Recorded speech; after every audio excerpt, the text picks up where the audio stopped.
자, 바로 본론으로 들어가 보죠. 오늘 우리가 심층적으로 파헤쳐 볼 내용은 에스라 4장부터 6장까지의 기록입니다. 이 기록에는 아주 흥미로우면서도 어떻게 보면 좀 뼈아픈 역설이 하나 담겨 있어요. 그게 뭐냐면 분명히 옳은 일을 하고 있고 올바른 길을 가려고 하는데 오히려 즉각적인 고난과 엄청난 방해에 부딪히게 된다는 거죠. 우린 보통 좋은 의도로 시작했으니까 과정도 당연히 스무스하게 잘 풀리겠지라고 기대하잖아요? 하지만 오늘 우리가 분석할 이 고대 문헌의 기록은 그런 우리의 기대가 현실에서 얼마나 자주 빗나가는지를 아주 생생하게 보여줍니다. 한번 여러분 각자의 삶을 돌아보시죠. 정말 하나님의 뜻대로 좋은 마음으로 순종하려고 딱 발을 내디뎠는데 어라?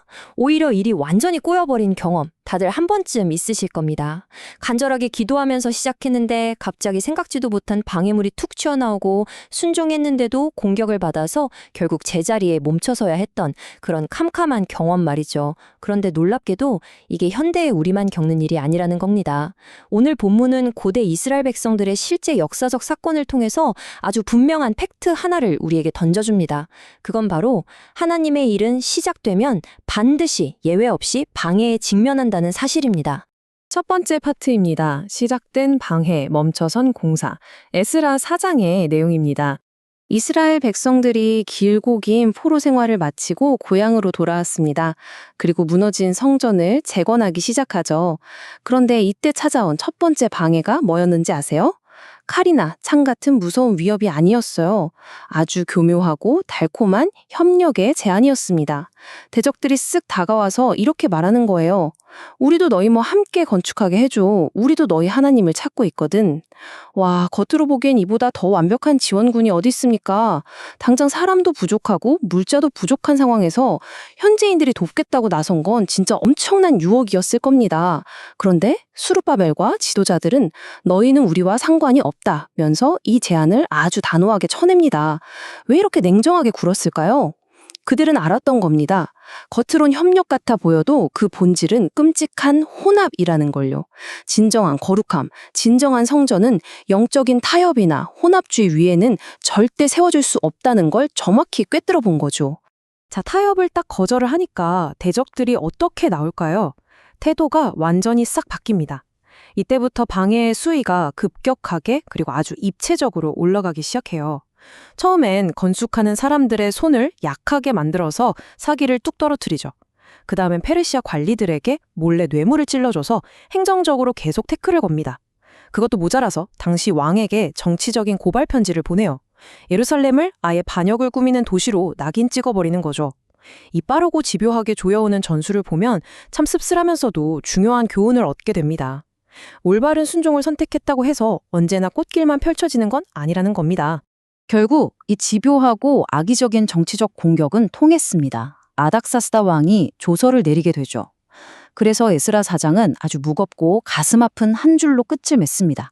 성전 공사가 중단되니라. 이 텍스트가 주는 심리적인 무게감 엄청나지 않나요? 무려 16년 가까이 이어지는 이 끔찍한 중단의 시간 동안 이스라엘 백성들이 무슨 생각을 했을까요? 아, 역시 안 되는 거였어. 괜히 긁어 부스럼 만들었네 하면서 깊은 패배감에 빠졌을 겁니다. 사실 우리도 그렇잖아요. 무언가 가로막혀 멈춰섰을 때 그게 꼭 내 인생의 완전한 실패처럼 느껴지니까요.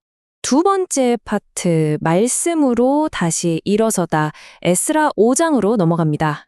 여기서 진짜 흥미로운 반전이 등장합니다. 무려 16년, 20년 가까운 그 기나긴 침묵의 시간이 흐른 뒤 놀라운 전환점이 찾아오거든요.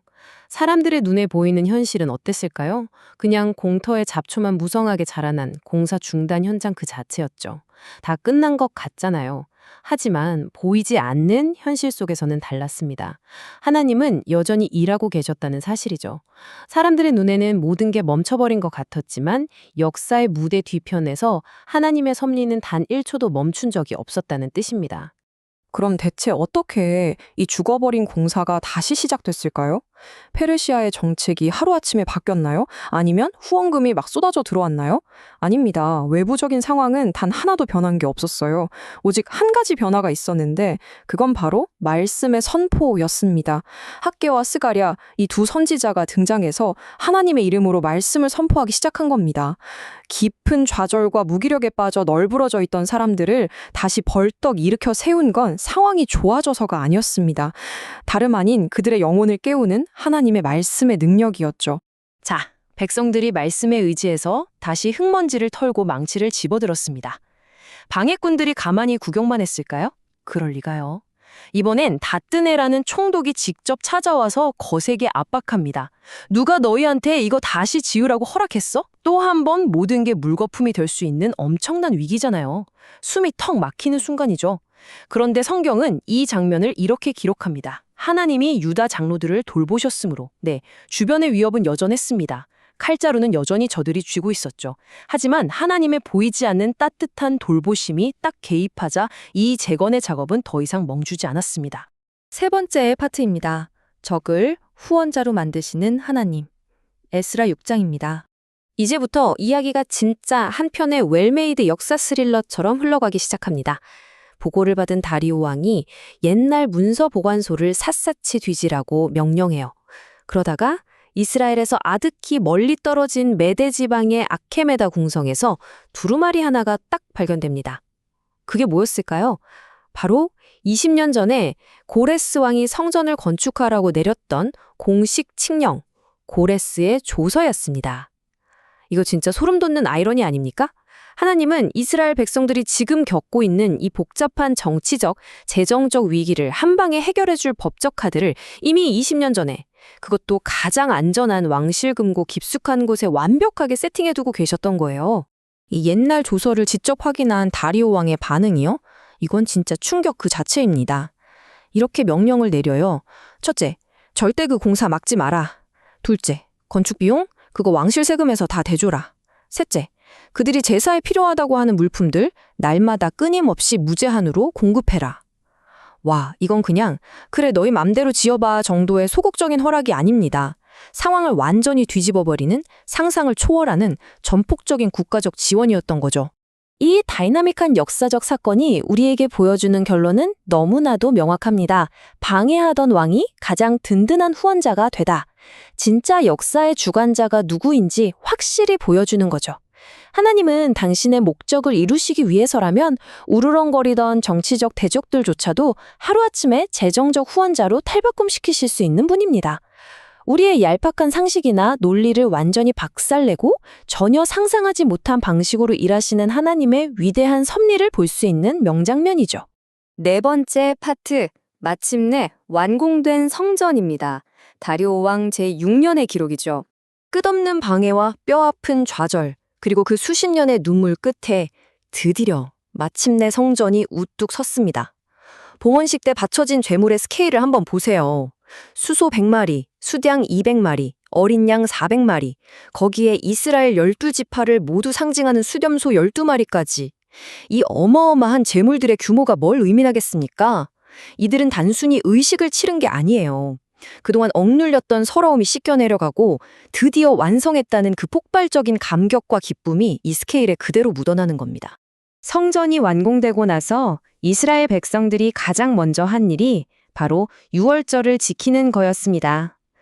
이집트의 노예 생활에서 건져주셨던 그 구원의 은혜를 기억하는 축제 말이죠.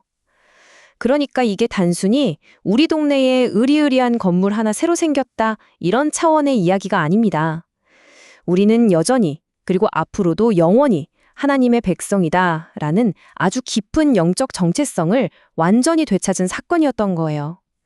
진짜 회복은 눈에 보이는 화려한 건축물이 아니라 다시 하나님을 간절히 찾고 예배하게 된 그들의 뜨거운 마음 속에서 비로소 완성된 것이죠. 마지막 5번째 파트입니다. 멈추지 않는 하나님의 일. 자, 이제 이 사건이 품고 있는 더 거대한 의미를 한번 짚어보죠. 이 고대 이스라엘의 역사적 사건은요, 시간을 훌쩍 뛰어넘어 세상에서 가장 거대한 구원의 이야기, 바로 예수 그리스도를 향해 일직선으로 연결됩니다. 에스라 시대에 세워진 그 돌덩이 건물은 영원하지 않았잖아요. 하지만 훗날 진짜 완전한 성전이신 예수님이 이 땅에 직접 오십니다. 당시 세상 사람들의 눈에 십자가 사건은 어떻게 보였을까요? 아마 에스라 시대의 그 끔찍했던 공사 중단처럼 보였을 겁니다. 세상에서 가장 비극적이고 가장 완벽한 실패이자 영원한 멈춤으로 보였겠죠. 하지만 부활은 어땠습니까? 부활이야말로 세상의 모든 방해와 죽음을 산산조각 내버리고 진짜 성전을 세우신 영원한 완공이었습니다. 하나님의 일은 때때로 우리 눈에 완전히 멈춘 것처럼, 실패한 것처럼 보일지라도 결국은 절대 실패하지 않는다는 걸 십자가와 부활이 아주 명백하게 증명해주고 있는 겁니다. 그러니까 오늘 우리가 살펴본 이 모든 내용의 핵심을 우리 삶에 쫙 끌어당겨서 적용해 보자면 이렇습니다. 좋은 의도로 하나님의 일에 순종하려다 겪는 방해들, 그거 비정상 아닙니다. 너무나도 정상적인 일이에요. 그리고 지금 당장 내 눈앞에 찾아온 일시적인 멈춤과 중단은 결코 내 인생 이야기의 끝이 아닙니다. 환경이 나아져서 일어나는 게 아니라 하나님의 말씀이 결국 우리를 다시 일으켜 세울 겁니다. 그리고 무엇보다 우리가 다 끝났다고 좌절하며 주저앉아 있는 바로 그 순간에도 우리 하나님은 보이지 않는 저 너머에서 이미 다음 스텝을 완벽하게 준비하고 계신다는 사실이죠. 오늘 우리가 함께 파헤쳐본 에스라 4장부터 6장의 이야기는 대적들이 이스라엘을 어떻게 악랄하게 괴롭히고 회방했는지 적어놓은 우울한 방해의 기록이 절대 아닙니다. 오히려 그 모든 지독한 방해와 길고 길었던 침묵의 터널을 다 뚫어내고 기어코 당신의 뜻을 아름답게 이루어내시고야마는 하나님의 위대한 완성의 기록인 거죠. 하나님의 정확한 시간표 안에서 하나님의 일은 무조건, 절대적으로, 그리고 반드시 완성됩니다. 자, 이제 마지막으로 여러분께 이 도발적인 질문을 하나 던지면서 오늘 심층 분석을 마무리할까 합니다. 혹시 지금 여러분의 삶 속에서 폭삭 무너진 것 같고, 이젠 정말 다 끝난 것 같고, 영원히 멈춰버린 것 같은 그런 일이 있으신가요? 어쩌면 바로 지금 이 순간 하나님은 여러분이 상상하지도 못한 은밀한 곳에서 그 멈춰있던 공사를 새롭게 다시 시작하고 계실지도 모릅니다. 보이지 않는 그분의 따뜻한 손길, 그리고 우리를 다시 벌떡 일어나게 하는 그 회복의 말씀에 한번 깊이 귀를 기울여 보시는 건 어떨까요? 오늘 이야기는 여기까지입니다. 함께 해주셔서 감사합니다.